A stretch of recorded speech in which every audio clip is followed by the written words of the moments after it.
Hi friends, எனக்கே உயிரானவள் episode 12. வாங்க கதைக்குள்ளே போகலாம். மதி நேரமாகியும் எதுவும் வேலை செய்யாதது போல் உணர்ந்த கௌசிக் மதியை பார்த்தான். ஆனால் அவளோ ஒரு பேப்பரில் எதையோ எழுதி கொண்டு இருந்தாள். மெல்ல எழுந்து வந்து அவள் பின்னால் நின்று எட்டி பார்த்தான். அதில் அவன் சொன்ன வேலையை செய்து கொண்டு இருந்தாள். மெல்ல அவள் பின்னால் நின்று சாய்ந்து, இது ஓகே, ஆனால் கொஞ்சம் மாத்துனா பெட்டரா இருக்கும் என்று சொல்ல, அவள் முதுகு அருகில் வந்து நின்று கௌசிக் மூச்சுக்காற்று அவளது காதிலும் கழுத்திலும் உரசுவது போல் இருக்க, அது அவள் உடல் எங்கும் ஷாக் அடித்தாற் போல் ஆனது. உறைந்து போய் செய்யும் வேலையை விட்டு அப்படியே அமர்ந்து விட்டாள். கௌசிக் அவள் எப்படி இருக்கிறாள் என்று கூட பார்க்காமல் பேப்பரில் இருந்த கரெக்ஷன் எல்லாம் சொல்லிவிட்டு, இப்போ நான் சொன்னதையெல்லாம் புரிஞ்சுது தானே என்று கேட்டான். அவனின் புதிய நெருக்கம் அவளுக்கு ஏதோ ஒரு மாதிரி ஆகிவிட்டது. நிமிர்ந்து கூட பார்க்க முடியாமல் எச்சில் முழுங்கி எஸ் சார் என்று மெதுவாக சொன்னாள். அவளிடமிருந்து விலகி, ஓகே, நான் சொன்ன மாதிரி மாத்திடு என்று சொல்லி சென்றான். அவன் சென்றதும் தான் இழுத்து பிடித்த மூச்சை விட்டு நெற்றியை தொட்டு பார்க்க அது வேர்த்து இருந்தது. ஆனாலும் இதய துடிப்பு அவளுக்கே கேட்பது போல் குதிரை வேகத்தில் துடித்து கொண்டு இருந்தது. அடக்கடவுளே, இவ்வளவு ஏசில இந்த வாத்தினால வேர்வையே வந்துடுச்சு என்று மனதில் நினைத்து புலம்பிவிட்டு அவனை பார்த்தாள். அவன் லேப்டாப்பை எடுத்து வேலை செய்ய ஆரம்பித்து விட்டான். இவரை பார்த்தா எந்த தப்பான எண்ணத்திலும் கிட்ட வந்த மாதிரி இல்லை. எனக்கு சொல்லித்தரதான் வந்திருக்காரு என்று நினைத்துவிட்டு அவனை அப்பொழுதுதான் முழுவதும் பார்த்தாள். எப்பொழுதும் கேஷுவல் உடையில் பார்த்து இருக்கிறாள். ஆனால் இன்று அவன் வீட்டில் அணியும் ஒரு நார்மல் ஷார்ட்ஸ் போட்டிருந்தான். அவன் நல்ல உயரம் என்பதால் அணிந்து இருந்த சாக்ஸ் முட்டிக்கு மேலே தொடையும் நன்றாக தெரிந்தது. அவனை ஆராய்ந்து பார்த்து கொண்டு இருந்தவள் அவளையும் அறியாமல் சத்தமாக சிரித்துவிட்டாள். சத்தம் கேட்டு, என்ன சிரிப்பு சத்தம் என்று கௌசிக் லேப்டாப்பில் பார்வையை செலுத்தியபடி கேட்டான். அதில் வாயை மூடிக்கொண்டு நத்திங் சார் என்று பதட்டமாக சொல்லி வேலையை பார்க்க ஆரம்பித்தாள். சிறிது நேரம் கழித்து, ஹேய் மிஸ் வாயாடி என்று கௌசிக் கூப்பிடும் சத்தம் கேட்டு திரும்பி, சார், என் பேர் சண்மதி, வாயாடி இல்லை என்றாள். என்னமோ ஒன்று, ஆனால் எனக்கு என்ன தோணுதோ அப்படிதான் வீட்டில் கூப்பிடுவேன். என்ன இருந்தாலும் நீ என்னோட லீகல் ஒய்ஃப் ஆச்சே என்று நக்கலாக சொன்னான். அவனை எரிப்பது போல் பார்த்து, அப்போ வீட்டில் எனக்கும் நீங்கள் லீகல் ஹஸ்பண்டு தானே? ஆமாம், அதுக்கு என்ன? அப்போ நானும் சாருன்னெலாம் கூப்பிட போகிறதில்ல. ஓஹோ, மேடம் என்ன கூப்பிடுவீங்க? அவள் மனதில் முதலில் வந்தது சைக்கோ என்றுதான். அதை கூப்பிட்டால் என்னை கொல்லக்கூட வாய்ப்புள்ளது என்று உணர்ந்து சில நொடி யோசித்து மிஸ்டர் தேவ் என்று சொன்னாள். அந்த தேவ் என்ற அழைப்பில் உறைந்து போனவன் கண்முன் அவனுக்கு மிகவும் நெருக்கமானவர்கள் ஒருவர் மட்டுமே எப்பொழுதும் டே தேவ் கண்ணா என்று அழைப்பது போல் தோன்றியது. சில நொடி அவளை உற்று பார்த்தவன், வாட் எவர், எனக்கு ஒன்றும் ப்ராப்ளம் இல்லை. ஃபேமிலி முன்னாடி சார்னு கூப்பிடுவதற்கு பதில் இது பெட்ரு என்று தோல் குலுக்கி சொல்லிவிட்டு, எனக்கு பசிக்குது, டின்னர் செஞ்சு எடுத்துட்டு வா என்றான் அதிகாரமாக. அவனை திகைப்புடன் பார்த்தவள் வேகமாக எழுந்து, நான் ஏன் உங்களுக்கு குக் பண்ணணும்? நம்ம அக்ரிமெண்ட்டில் இதையெல்லாம் எதுவும் சொல்லலையே. ஆமாம், முன்னாடி நான் இதையெல்லாம் சொல்லலை தான். உன் பக்கம் கூட வரக்கூடாதுன்னு தான் நினைத்தேன். ஆனால் எப்போ இந்த கௌசிக் மேலே கையை வச்சியோ அப்போ இருந்தே என் ஃபோக்கஸ் எல்லாம் உன் மேலே திரும்பிடுச்சு. அப்புறம் நீ தான் என்னை அடிச்சேன்னு ஒரு போலீஸ் கம்ப்ளைண்ட் கொடுத்தா போதும், 1 வருஷம் உன்னை ஜெயிலில் போட்டுடுவாங்க. என்ன வாயாடி, ஜெயிலுக்கு போக ரெடியா என்றான் நக்கலாக. அவன் சொன்னதில் அதிர்ந்து, அது அன்னைக்கு உங்கள் மேலே தப்பு இருந்துச்சு. ஆமாம் இருக்கலாம், ஆனால் உன்னை மாதிரி நான் கையில் வயலன்ஸ் எடுக்கலை என்றான். அவள் எச்சில் விழுங்கி பார்த்தவள், அப்போது நீங்கள் என்ன சொல்ல வரீங்க? நான் யாருன்னு தெரியாமல் என் மேலே கையை வச்சிட்ட. அதுக்கு நீ இந்த வீட்டில் இருக்கிற வரைக்கும் நான் சொல்கிற வேலையெல்லாம் செய்யணும். அவனை பாவமாக பார்த்து, இப்போ கூட நீங்கள் சொன்ன காலேஜ் ஒர்க்கை தானே பார்க்குறேன். அது உன்னை பிரின்ஸ்பால் கிட்ட உனக்காக நாளைக்கு பேசுகிறதுக்கு. அது வேற இது வேற. போய் எனக்கு ஹெல்த்தியாக ஏதாவது குக் பண்ணிட்டு வா. அப்புறம் வந்து இந்த டிசைன் ஒர்க்கை பாரு என்று கூலாக சொல்லி லேப்டாப்பில் வேலையை பார்க்க ஆரம்பித்தான். எவ்வளவு திமிரு இவருக்கு இருந்தால் என்னைய வேலை வாங்குவார். இவரை அடித்ததற்கு என்ன பிளாக்மெயில் எல்லாம் பண்ணுறாரு என்று முணுமுணுத்து அங்கிருந்து கதவை நோக்கி சென்றாள். எனக்கு நல்லெண்ணெய் அலர்ஜி, ஸோ அதை குக் பண்ணும்போது யூஸ் பண்ணாத. அடக்கடவுளே, இது வேறையா என்று நினைத்து காண்டாக கிச்சன் பக்கம் வந்து என்ன சமைக்கலாம் என்று யோசித்து ஃப்ரிட்ஜில் இருந்த காய்கறிகளை எடுத்து சமைக்க தேவையான பொருட்களை எடுத்து சமைக்க ஆரம்பித்தாள். சப்பாத்தியும் குருமாவும் செய்து ஒரு பிளேட்டில் எடுத்து வந்து டேபிளின் மீது வைத்து, மிஸ்டர் தேவ், டின்னர் இருக்கு, சாப்பிடுங்க என்று கடுப்பான குரலில் சொல்லிவிட்டு பாதியில் விட்ட டிசைன் வேலையை செய்ய ஆரம்பித்தாள். கௌசிக் அவளின் முகத்தில் இருக்கும் கோபத்தை பார்த்து உள்ளுக்குள் சந்தோஷமாகி, இது ஆரம்பந்தான், போக போக ஏண்டா என்கிட்ட வச்சுக்கிட்டேன்னு ஃபீல் பண்ணுவ என்று நினைத்து கொண்டு அவள் சமைத்து தந்த சப்பாத்தியையும் குருமாயையும் சேர்த்து ஒரு வாய் சாப்பிட்டு பார்த்தவன் கண்கள் விரிய திரும்பி சண்மதியை பார்த்தான். பார்க்க சிறு பொன் போல் இருக்கிறாள். வயது எப்படியும் 19 அல்லது 21 ஆகியிருக்கும். ஆனால் பெரியவர்கள் செய்வது போல் சுவையாக சமைத்திருந்தாள். சாப்பிட்டபடி, உனக்கு எவ்வளவு ஏஜ் ஆகுது என்றான். அவன் கேள்வியில் புரியாமல் அவனை பார்த்தவள், அடுத்த மாதம் வந்தா 20 என்று சொல்லி திரும்பிக் கொண்டாள். அவள் சொன்னதை கேட்டவனுக்கு ஷாக்காகி புரை ஏறியது. ஓ காட், என்னை விட 8 வயசு சின்ன பொண்ணு, இவளை ஏன் தாத்தா எனக்கு கல்யாணம் பண்ணி வச்சாங்க என்று யோசித்து புரியாமல் சாப்பிட்டு கொண்டிருந்தான். அவனிடம் வந்த மதி, இந்த ஐபேடை ஓப்பன் பாஸ்வேர்டு என்ன என்றாள். அதை வாங்கி பாஸ்வேர்டை போட்டு தந்து அவளை நிமிர்ந்து பார்த்தான். அப்பொழுதுதான் மதி சால்வையை வேலை செய்யும் போது கழட்டி இருந்ததால் அவளின் கழுத்தில் இருந்த தங்க தாலி நன்றாக தெரிந்தது. அவள் கழுத்தை சுட்டி காட்டி, நீ இன்னும் இந்த தாலியை கழட்டி வைக்கலையா? இல்லை, அப்போ காலேஜ் வரப்ப போட்டுட்டு வர. ஆமா என்றாள். ஓகே, அதனால தான் தினமும் காலர் வச்ச டாப் போட்டுக்கிட்டு அதற்கு மேலே சால்வை ஒன்றை சுற்றி கொண்டு வராள் என்று அப்பொழுதுதான் புரிந்தது அவனுக்கு. தாலியை கழட்டி இருப்பாள் என்று தவறாக எண்ணியது நினைவு வந்து மனதில் சிறு நெருடலை தந்தது. இங்கே பாரு, இது பெயருக்கு தான் கல்யாணம், அதுக்காக நீ தாலியை போட்டுக்கிட்டே இருக்கணும்னு அவசியம் இல்லை. ஆமாம், கரெக்டு தான், பிடிக்காத கல்யாணம் தான், ஆனால் பொண்ணுங்களுக்கு இது ரொம்ப முக்கியம், நம்ம கலாச்சாரம் சம்பந்தப்பட்டது என்று சொல்லி சென்று அமர்ந்து கொண்டாள். அவளை விசித்திரமாக பார்த்தவன், வயசுக்கும் ஆளுக்கும் சம்பந்தமே இல்லை என்று முணுமுணுத்து அவன் வேலையை தொடர்ந்தான். இப்படியாக நடு இரவில் அவன் சொன்னது போல் சில டிசைன்ஸ் எல்லாம் செய்து கொட்டாவி விட்டபடி அவன் பக்கம் வந்து, நீங்கள் சொன்ன மாதிரி முடிச்சிட்டேன் தேவ் என்று காட்டினாள். அதையெல்லாம் ஒவ்வொன்றாக பார்த்து, வேஸ்ட் ஆஃப் டைம், ஒன்று கூட நல்லா இல்லை, உன்கிட்ட சொன்னதற்கு நானே பண்ணியிருப்பேன் என்று சலிப்புடன் சொல்லி, போய் தூங்குற வேலையை சரியா பாரு, அது மட்டும்தான் உனக்கு நல்லா வரும், சரியான வடிகட்டின முட்டாள் என்று முகத்தை சுளித்து சொன்னான். அவன் சொன்னதை கேட்டு முகம் வாடி போனாலும் அவன் மேல் அளவு இல்லாத வெறுப்பு அதிகமானது. கூப்பிட்டு வச்சு வேலை வாங்கிட்டு இப்படி அசிங்கப்படுத்துகிறாரே என்று நினைத்து அங்கிருந்து வேகமாக சென்று விட்டாள். அவள் சென்றதும் அவள் செய்து இருந்த டிசைனை எல்லாம் பார்த்தவன், நல்லா ஸ்மார்ட் கேர்ள், எல்லாமே விசித்திரமாக நீட்டாக இருக்கு என்று மனதில் அவளை பாராட்டினாலும், உன்னை எல்லாம் இப்படி தான் பண்ணணும், இன்னைக்கு நைட்டு எப்படி தூங்குறன்னு நானும் பார்க்கிறேன் என்று வாய்விட்டு தனக்கு தானே சொல்லி படுக்கைக்கு சென்று படுத்துவிட்டான். இங்கு மதி ஏக கடுப்பில் அறையில் நடந்து கொண்டு இருந்தாள். என்னை பார்த்து முட்டாளுன்னு சொல்கிறாரு, நான் பண்ண டிசைனில் ஒன்று கூடவா நல்லா இல்லை என்று புலம்பிக் கொண்டு விடிய போகும் நேரம்தான் படுக்கையில் படுத்து உறங்கினாள். இருந்தும் அவளுக்கு இன்று பிரின்ஸ்பாலிடம் கௌசிக் பேசி மேகலையிடம் இருக்கும் பிரச்சனையை சரி செய்வாரா என்ற பலத்த சிந்தனையில் சிவந்த கண்களுடன் எழுந்து குளித்து முடித்து காலை மதிய உணவை சமைத்து வைத்துவிட்டு பால் டெலிவரி செய்ய சென்று விட்டாள். அதே சமயம் சுவிட்ச் ஆஃப் செய்து இருந்த ஃபோனை ஆன் செய்து இருந்தாள். சரியாக கார்த்திக் வீட்டிற்கு டெலிவரி செய்ய சென்றபொழுது அவளுக்கு நிறைய voice message call Raji, Hari மற்றும் கணேஷிடமிருந்து வந்திருந்ததை பார்த்துவிட்டு யோசனையாக கால் செய்தாள். அவளிடம் பேசிய பொழுது நேற்று கல்லூரியில் இருந்து அவள் சென்றதும் நடந்தவற்றை கேட்டு அதிர்ந்து அதை உறுதி செய்ய அதிர்ச்சியுடன் கார்த்திக்கிடம் கேட்டாள். அவனும் ஆமாம் என்று சொல்லி பிரின்சிபால் மீது முன்பே திருட்டு மோசடி புகார் இருந்ததால் வேலை வெட்டி எம்டி தூக்கி இருப்பார் என்று அவன் எண்ணி இருப்பதை சொன்னான்.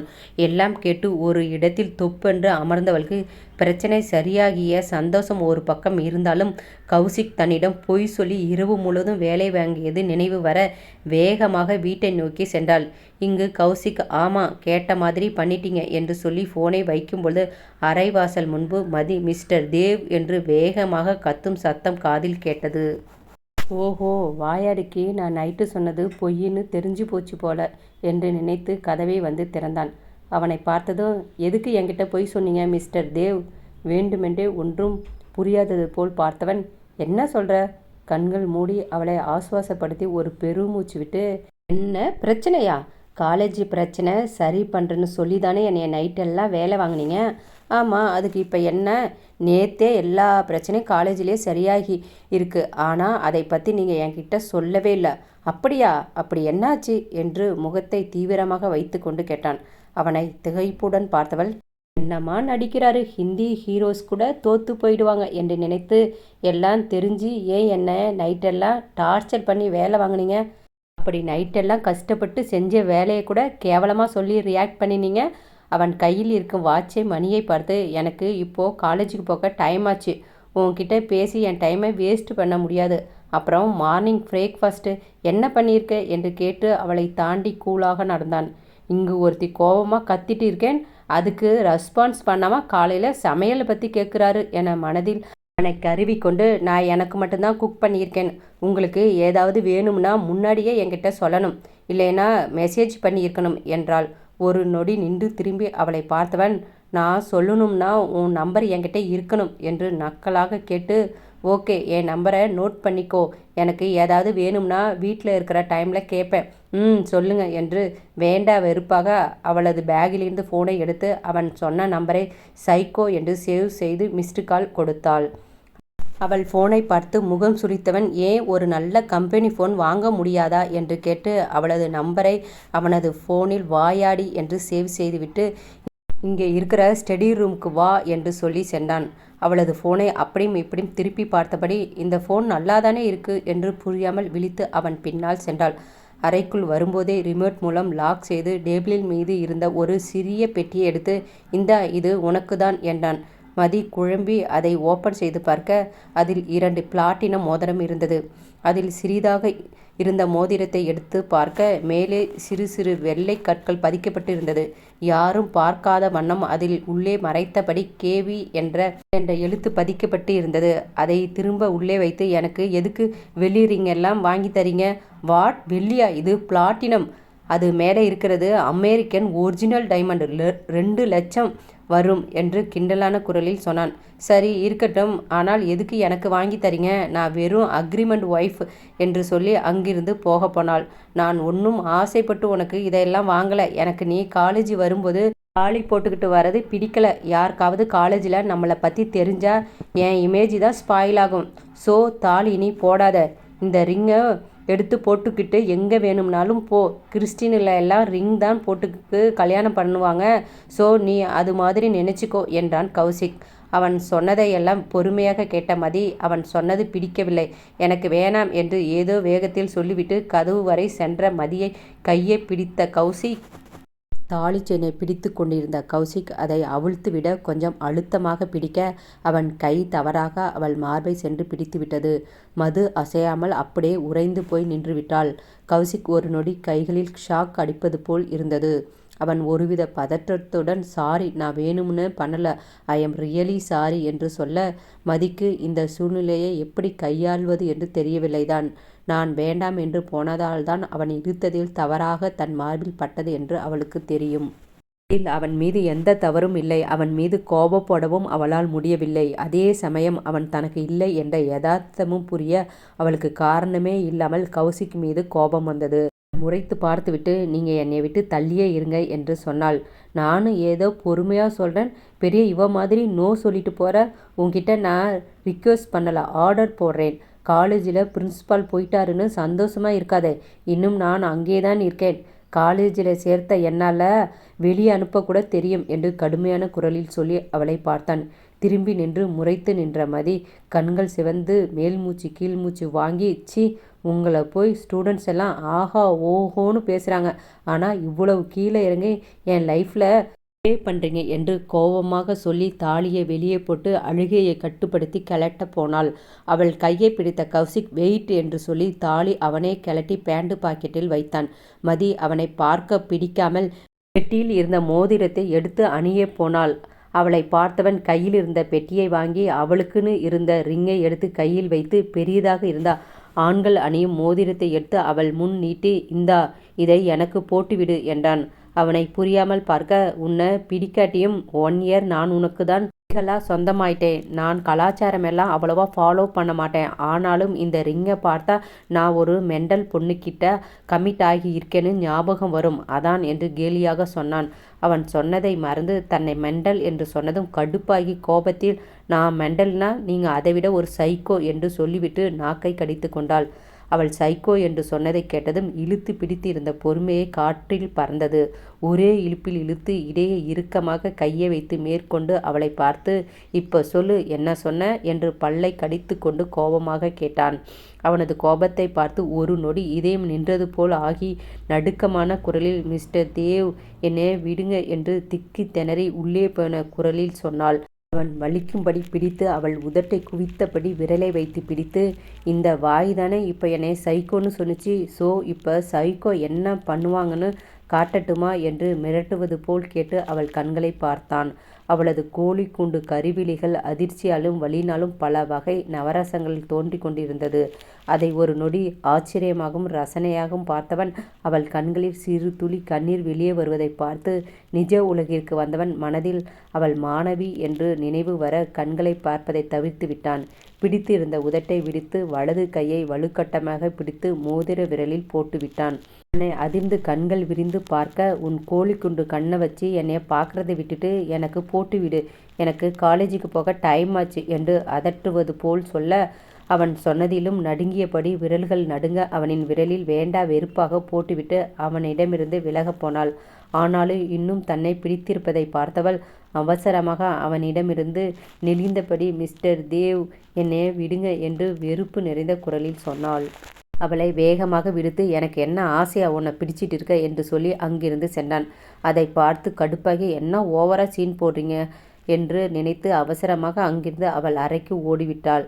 அவள் சென்றதும் கௌசிக் மனதில், ஏண்டா தாலியை போட்டுக்கிட்டு அவள் மறைக்க கஷ்டப்படுறதுனால தான் ரிங் போட சொன்னேன்னு சொல்ல வேண்டியதானே என்று கேட்டது. யார் சொன்னா? அவளுக்காக தான் யோசிச்சேன்னு. அவள் தான் என்னோட ஒய்ஃப்னு காலேஜில் தெரிஞ்ச என்னோட இமேஜ் தான் ஸ்பாயில் ஆகும் என்று தனக்கு தானே பதில் கூறிக்கொண்டான். இங்கு அறைக்கு வந்து வேகமாக ரெஸ்ட் ரூம் சென்று கண்ணாடியில் உதட்டை தொட்டு பார்த்தாள். அவன் அழுத்தி பிடித்திருந்ததால் அது சற்று வீங்கி சிவந்திருந்தது. தண்ணீரை வைத்து நன்கு தேய்த்து, ராஸ்கல், ஒரு பொண்ணுக்கிட்ட எப்படி பிஹேவ் பண்ணணும்னு தெரியல என்று முகம் சுழித்து புலம்பியபடி சொல்லி அவள் கையை அப்போதுதான் பார்த்தாள். அதுவும் சிவந்து அச்சி பதிந்து இருந்தது. சி, இவர் மனுஷனே இல்லை, மிருகம்தான் என சொல்லி அவள் விரலில் இருக்கும் மோதிரத்தை பார்த்தாள். இதை பார்த்தா வெள்ளி ரிங், வெள்ளிக்கல் வச்ச டிசைனில் இருக்குது, ஆனால் 2 லட்சம்னு சொல்கிறாரு. ஒருவேளை சும்மா கதை விடுறாரு போல. கொஞ்ச நாள் போனால் வெள்ளி கலர் மங்கி போகும், அப்ப தெரியும் என்றாள். மோதிரத்தின் மதிப்பு தெரியாமல் தனக்குத்தானே பேசிவிட்டு வெளியே வந்து கீழே சென்றாள். இங்கு கௌசிக் அமைதியாக போனை பார்த்தபடி வேக வைத்த காய்கறிகளையும் சாப்பிட்டு பச்சை கலரில் இருந்த ஜூஸை குடித்து கொண்டிருந்தான். அடக்கடவுளே, இது எல்லாம் காலையில் சாப்பிட்ற பிரேக்ஃபாஸ்டா? ஆடு மாடு சாப்பிட்றதெல்லாம் இவர் சாப்பிட்டுட்டு இருக்காரு என்று நினைத்து வினோதமாக பார்த்துவிட்டு அவனை கடந்து கிச்சனுக்கு சென்றாள். அவள் போகுவதை பார்த்தவன் எதுவும் பார்க்காதது போல் சாப்பிட்டாலும் மதி இன்னும் கிச்சனை விட்டு வெளியே வராமல் இருப்பதை உணர்ந்து, ஓஹோ, இன்னைக்கும் இவ ஃப்ரெண்ட்ஸுக்கு ஏதோ பண்ணிட்டு போறா போல என்று நினைத்து வேகமாக சாப்பிட்டு முடித்து எப்பொழுதும் வாஷ் பேஷனில் கை கழுவி விட்டு போக போனவன் இன்று கிச்சன் பக்கம் கை கழுவ சென்றான். அங்கே உள்ளே நுழையும் போதே மதி மேடையின் மீது அமர்ந்து கால் ஆட்டியபடி மடியில் தட்டை வைத்து சாப்பிட்டு கொண்டு இருந்தாள். அவள் கையில் பணியாரத்தையும் சட்னியை தொட்டு ரசித்து சாப்பிட்டு கொண்டு இருந்தாள். அதை பார்த்தவனுக்கு ஏனோ அவனின் அம்மா நினைவு வர ஒரு நொடி அவளையே பார்த்துவிட்டு கை கழுவினான். தண்ணீர் சத்தம் கேட்டுதான் கௌசிக் வந்து இருப்பதை பார்த்து பதறி வேகமாக கீழே குதித்து பார்க்காதவாறு திரும்பி நின்று கொண்டாள். ஆமாம், எதுக்கு மேடம் திரும்பி நிற்கிறீங்க, கொஞ்சம் சொல்லுங்களேன் என கேட்க, மெதுவாக திரும்பி, இல்லை சும்மா ஒரு மரியாதைக்கு தான் என அவசரமாக சாப்பிட்டு கொண்டே சொன்னாள். நம்பிட்டேன், உன்னோடதை யாரும் பிடுங்கி சாப்பிட மாட்டாங்க, டைனிங் டேபிள் வந்து சாப்பிடு என்றான். ஓகே என்று சொல்லி அவசரமாக தட்டை எடுத்துக்கொண்டு வெளியே ஓடிவிட்டான். பிறகு இருவரும் கல்லூரி சென்று விட்டார்கள். நேற்று மதியை தவறாக பேசிய மாணவர்கள் சிலர் அவளிடம் நட்பு பாராட்ட வந்திருந்தார்கள். இருந்தும் ஒரு புன்னகை மட்டும் கொடுத்து மன்னித்து விட்டாள். கேண்டீனில் மதி அவளது நண்பர்களுடன் இருக்கும்போது அங்கு வந்த ரோஹித், ஹாய் மதி, நீ இப்போ ஓகே தானே என்று கேட்டவனுக்கு அவனை சலிப்புடன் பார்த்து, நீங்கள் என்னோட சீனியர், என் ஃப்ரெண்டு கூட இல்லை, அதனால் மதின்னு எல்லாம் கூப்பிட வேணாம் என எரிச்சலாக சொல்லிவிட்டு காஃபியை குடித்தாள். அப்பொழுதும் ரோஹித் விடாமல் அவர்கள் பக்கம் இருந்த ஒரு சேரை எடுத்து அவள் எதிரில் அமர்ந்து, அப்ப நான் உனக்கு சீனியர் மட்டும்தானா என்று கூறி புருவம் ஏற்றி இறக்கி கேட்டான். அதில் கடுப்பான மதி, ராஜ் நான் கிளாஸுக்கு போகிறேன், நீங்கள் சாப்பிட்டுட்டு வாங்க என சொல்லி வேகமாக அங்கிருந்து சென்று விட்டாள். அவள் சென்றதும் குரு அவளுக்கு தான் உங்களை பிடிக்கலல்ல, அப்புறம் ஏன் இப்படி வந்து டிஸ்டர்ப் பண்ணுறீங்க என்று கோபமாக கேட்டான். என்ன தம்பி சீனியர் கிட்ட வாய்ஸ் ரைஸ் பண்ணி பேசுகிற என்றான் ரோஹித். ராஜ் கோபமாக ஏதோ பேச வரும் முன் அவள் கையை பிடித்த கணேஷ், சாரி சீனியர் நாங்கள் கிளம்புறோம் என்று சொல்லி குரு மற்றும் ராஜியை கூட்டிக் கொண்டு சென்று விட்டான். அவர்கள் சென்றதும் ரோஹித் பக்கம் அமர்ந்த அந்த பொன், ஏண்டா நான் 2 வருஷமா உனக்கு ப்ரப்போஸ் பண்ணி உன் பின்னாடி சுற்றி வெயிட் பண்ணுறேன், நீ போய் உன் கூட பேச பிடிக்காத பொண்ணு பின்னாடி சுத்துற என ஏக்கமான குரலில் கேட்டாள். அதை சப்போர்ட் செய்வது போல் அவனது நண்பர்களும் ஆமாம் என்பது போல் தலையாட்டினார்கள். என்னைய உனக்கு இந்த 3 வருஷமா தெரியுமா? ஆனால் மதியை எனக்கு பிறந்ததிலிருந்து தெரியும். எல்லோரும் அவனை புரியாமல் பார்க்க அங்கே இருந்து எழுந்து மெல்ல சிரித்து, அவ என்னோட சொந்த அத்தை பொண்ணு, நான் அவளோட அத்தான் என சொல்லி சென்று விட்டான். அவன் சென்றதும் அந்த பொண்ணு அருகில் வந்த ரோஹித்தின் நண்பன், ஹே அவன் சொன்னதை கேட்டல, இனியும் அவன் பின்னாடி சுற்றி டைமை வேஸ்ட் பண்ணாத, வேணுமுன்னா சொல்லு நான் ஃப்ரீ தான், என்னைய நீ ட்ரை பண்ணலாம் என கூற அவளை முறைத்து விட்டு எழுந்து சென்று விட்டாள். இங்கு கார்த்திக் கௌசிக் தேவ் அனுப்பியிருந்த டிசைனை எல்லாவற்றையும் பார்த்து கொண்டிருந்தான். எல்லாமே நல்லா இருக்கு, கொஞ்சம் ஆல்டர் பண்ணா போதும். யார் இதை பண்ணது என கேட்க, ஒரு நிமிடம் அமைதிக்கு பின், என் கிளாஸ் ஸ்டூடெண்ட்ஸ் மதி தான். நிஜமாவா? வாவ் நல்லா இருக்கு, பேசாம இவளை சிம்போசியத்துக்கு இன்சார்ஜாக போட்டு விடலாமா என கேட்க, யுவர் சாய்ஸ் என லேப்டாப்பில் வேலை செய்தபடி சொன்னான் கௌசிக். அப்போது இதை பற்றி நான் ரோஹித் கிட்ட பேசுகிறேன், அவன் கொஞ்சம் அவளுக்கு ஐடியா தருவான் என சொல்லி சென்று விட்டான். அவன் சொல்லி சென்றதை கேட்டு எதையோ யோசித்து கொண்டு இருந்தான். மதி வகுப்பிற்கு வந்த கார்த்திக், மதி நீ பண்ண டிசைன்ஸ் எல்லாம் நல்லா இருக்கு, ஸோ நீ சிம்போசியன் இன்சார்ஜ் ஆயிடு, அப்புறம் உன் கூட கிளாஸ் ரெப் வனிதாவை உன் கூட ஜாயின் பண்ணிக்கோ என கூற, அவன் சொன்னதில் விழித்தவளுக்கு கௌசிக் தன் டிசைன் பற்றி இரவு மட்டமாக பேசிவிட்டு இப்பொழுது ஓகே செய்து தன்னை பரீட்சை நடத்தும் பொறுப்பை தருவது பதட்டமாகவும் ஆர்வமாகவும் இருந்தது. அவளும் சரி என்று தலையாட்டினாள். ஓகேம்மா, 4th இயர்லேருந்து சீனியர் வந்து உனக்கு ஹெல்ப் பண்ணுவாங்க என சொல்லி சென்று விட்டான். ரோஹித்திடம் வந்த Karthik, Rohit next week symposium event இருக்கு, ஒரு பொண்ணுக்கு ஐடியா தர உனக்கு ஓகேவா? Sorry sir, final year project போயிட்டு இருக்கு. சரி ஓகே, கொஞ்சம் ஃப்ரீயான டைமில் மற்றும் ட்ரை பண்ணு. 2nd இயர் மதி தான் அந்த பொண்ணு, காலேஜுக்கு புதுசு என்று சொல்லிவிட்டு சென்று விட்டான். மதி என்று கேட்டதும் உற்சாகமாகி அவள் அறைக்கு அவளை காண சென்றான். அது மதிய உணவு நேரம் என்பதால் மதி நிகழ்ச்சிக்கு என்னென்ன செய்யலாம் என்று பிளான் செய்து கொண்டிருந்தாள். ஹாய் மதி, மற்ற காலேஜுக்கு போய் இங்கிலீஷில் பேசி ஈவெண்ட் வேற பண்ணிட்டு வரணும், பேசாமல் நீ என் கூட வரியா என கேட்க, நான் எப்படி வருவேன், வனிதா தான் உனக்கு போட்டு இருக்காங்க என்றாள். அவ கூட நான் சரியா பேசினது கூட இல்லை என பாவமாக சொல்ல, அதுக்கு தான் நான் வந்து இருக்கேன் என புன்னகையுடன் அவள் பெஞ்சில் சாய்ந்து நின்றான். ஒன்றும் புரியாமல் எரிச்சலாக பார்த்தாள். கார்த்திக் சார் சொன்ன சீனியர் நான் தான், 1 மணி நேரத்தில் ஓட்டு கேட்டுட்டு பார்க்கிங்கில் வெயிட் பண்ணுறேன், நம்ம அவுட் காலேஜுக்கு போகணும் என்று சொல்லி சென்று விட்டான். அவன் சொல்லி சென்றதை திகைப்புடன் பார்த்த மதி தலையில் கை வைத்து ராஜியை பாவமாக பார்க்க, இட்ஸ் ஓகே மதி, காலேஜ் ஒர்க்காதானே போகிற, சீனியர் ஏதாவது தப்பாக ட்ரை பண்ணால் எனக்கு கால் பண்ணு, இல்லைனா மெசேஜ் பண்ணு, ஓகேவா? என்று சொல்லி அரை மனதுடன் சொல்லி அமைதியாக சென்று விட்டாள். ஸ்டாஃப் ரூம் பக்கம் வந்த மதி கௌசிக் டேபிள் அருகில் வந்து நின்று, சார் சிம்போசியம் ஈவெண்ட் பண்ண வெளி காலேஜ் போகணும், அதான் ஓட்டு கேட்க வந்தேன் என்று சொல்ல, அவளது பர்மிஷன் லெட்டரில் கையெழுத்து போட சென்று நிறுத்தி, யார் கூட போற என கேட்டான். சீனியர் ரோஹித் கூட தான் சார். அதை கேட்டு அவளை நிமிர்ந்து பார்த்தவனுக்கு நேற்று அவள் சொன்னது நினைவு வந்தது. ரோஹித் என்னோட அத்தை பையன் என்று நினைவு வர, இல்லை நீ போக வேண்டாம், வனிதா போகட்டும், நீ இன்டீரியர் ஒர்க் எல்லாம் பாரு. மதி குழம்பி போய் அங்கிருந்த கார்த்திக்கை பார்த்தாள். ஏன் இப்படி சொல்கிறான் என்று கார்த்திக் புரியாமல் கேட்டான். இவ புது ஸ்டூடெண்ட்ஸு, ஆனால் வனிதா எப்படின்னு நமக்கு தெரியும், ஸோ வெளி காலேஜில் எப்படி பேசணும்னு அவளுக்கு தெரியும், இது நம்ம காலேஜ் இமேஜ் சம்மந்தப்பட்டது, இவ போய் ஏதாவது சொதப்பிட்டா என்ன பண்ணுறது என்று அழுத்தமாக சொல்லி அவன் வேலையை பார்த்தான். அவன் சொன்னதை கேட்டு மதிக்கு அவமானமாக இருந்தது. இருந்தாலும் ரோஹித்துடன் செல்வதிலிருந்து தப்பித்தால் போதும் என ஒரு நிம்மதி பெருமூச்சு விட்டு அங்கிருந்து சென்று விட்டாள். ரோஹித் மதி வருவாள் என்று அவனது விலை உயர்ந்த பைக்கின் பின் சீட்டை துடைத்து கொண்டு இருந்தான்.